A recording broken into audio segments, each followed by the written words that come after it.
Hello, ladies and gentlemen. Welcome to Alberta News and Views. Today is just incredible. Canada is in complete chaos and meltdown. I have a lot of ground to cover, so I'm going to try to make this as quick and as painless as I can. Here is Pierre Poilievre making a post on what Immigration Minister Mark Miller had to say today about this ISIS terrorist that his government that he let into Canada. Pierre Poilievre says Liberals admit accused ISIS terrorist who was planning an attack on Jews in New York City entered Canada with a student visa in June of 2023.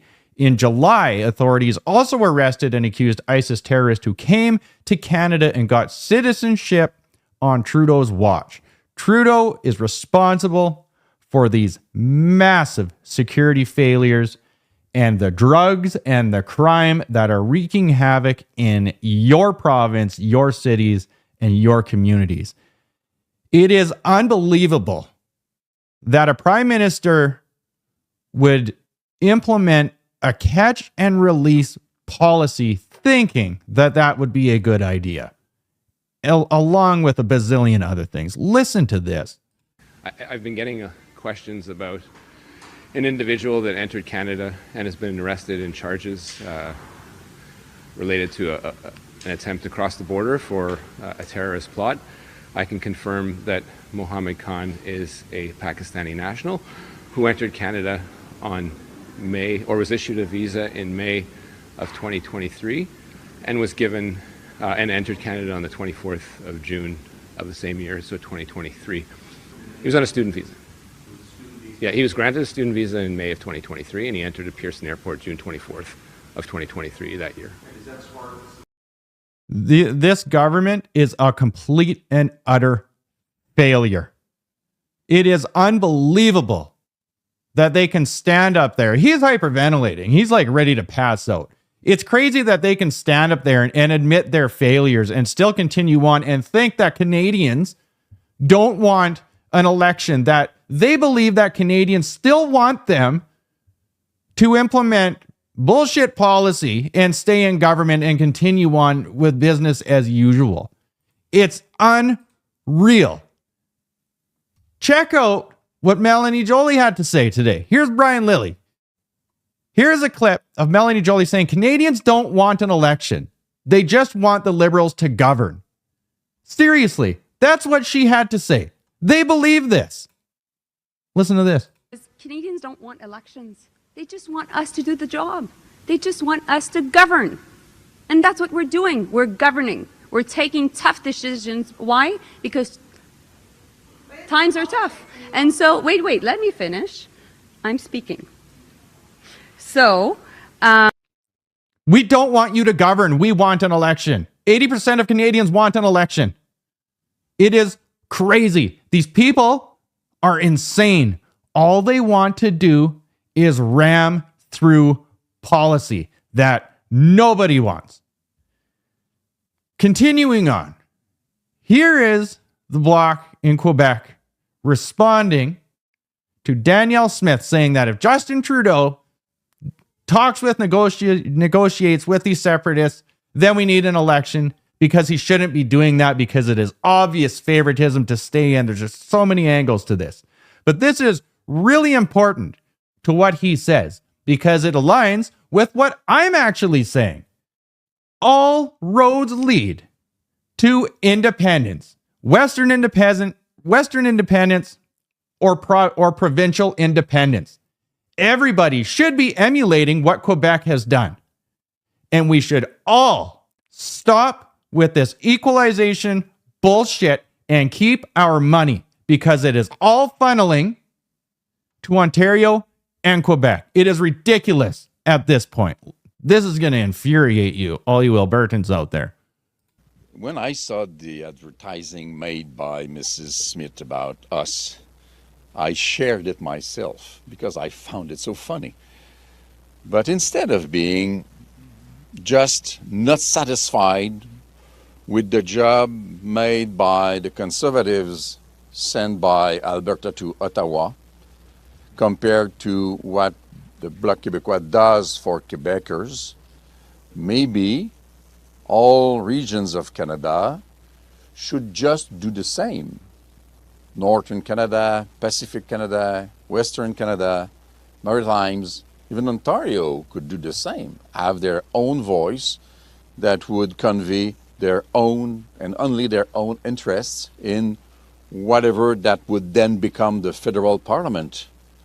And if she's interested in knowing more about the way we did it, because obvious she seems to believe that Quebec is better served by the Bloc than she is by the Conservatives, I will be very glad to do it. Or I could ask Gilles Duceppe to do it, because he knows a lot about that also, and he's done that tour of Canada before. So, presently, I just find it funny. Yes, every province should emulate, stand their ground, and do exactly like Quebec did. Alberta is for Albertans. We should harness our own culture that we have here. And yes, Alberta has its own culture. Every single province should do the same. Alberta first, Sask first, Manitoba first, British Columbia first, all of us. And abolish this federal government which thinks that you don't want an election. They know what is best for you. Obviously. Continuing on. I'm going to end this with Mark Carney. I want to show you something here. Okay? So this is right from the Liberals website. Now, this is very important. So as the chair of the Leaders Task Force on Economic Growth, Carney will develop new ideas for the next phase of Canada's strategy for near and longer-term economic growth and productivity, and help the party shape a pragmatic, focused, and high-impact vision for Canada's economic success. This will include meetings and events to hear ideas from Canadians in the weeks and months ahead, including foremost experts in the business community, labor movement, Indigenous economic leadership, innovators, and more. Recommendations will be shared in a report with the leader and Liberal Party's platform committee as the party prepares for the next election. I believe the Liberal Party is absolutely lost. They are destroyed. And I said this a few days ago.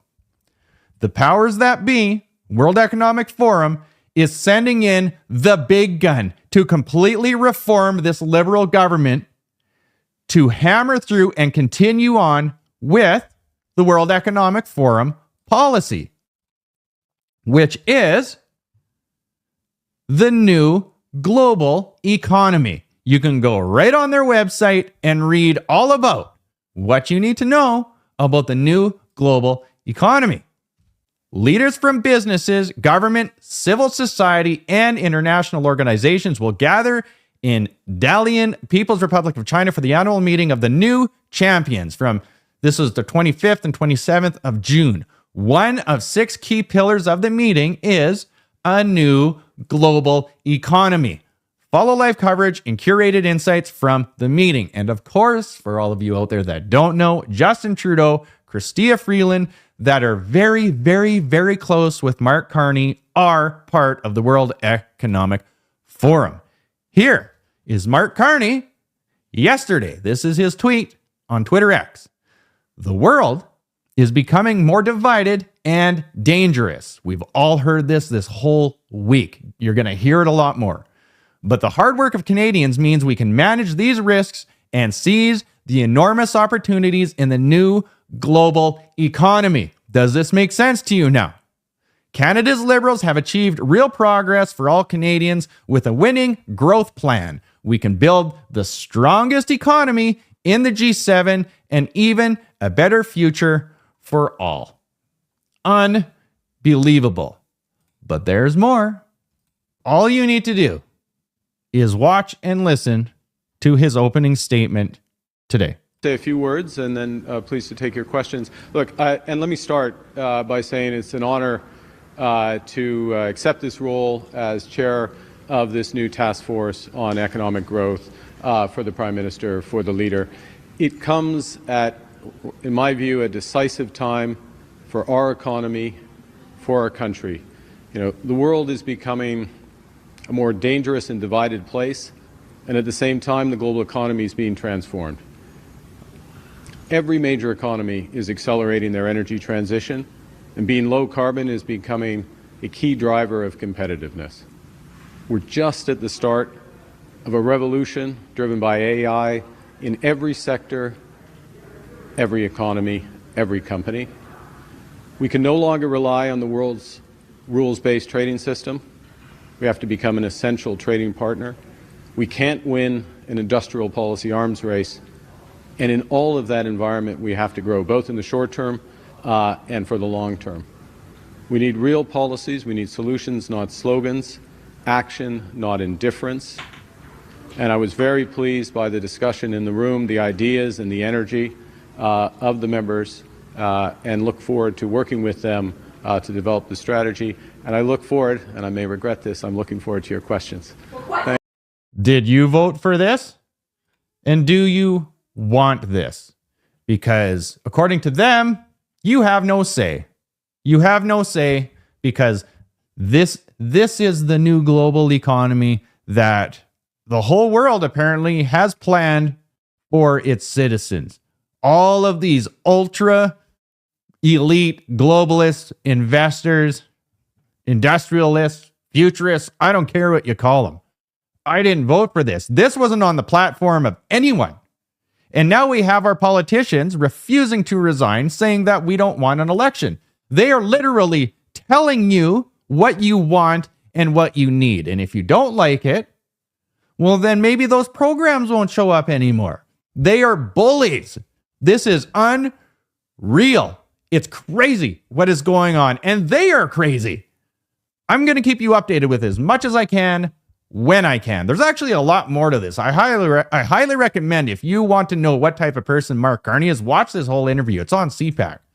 It's unreal. It is unreal that they just openly talk about it and act like it is a good thing. That they need to seize the moment before it's gone, or we might miss our window of opportunity. This doesn't feel like opportunity when I look out my window. Unreal. Follow me on Substack and Spotify. All of you out there, like, share, and take care.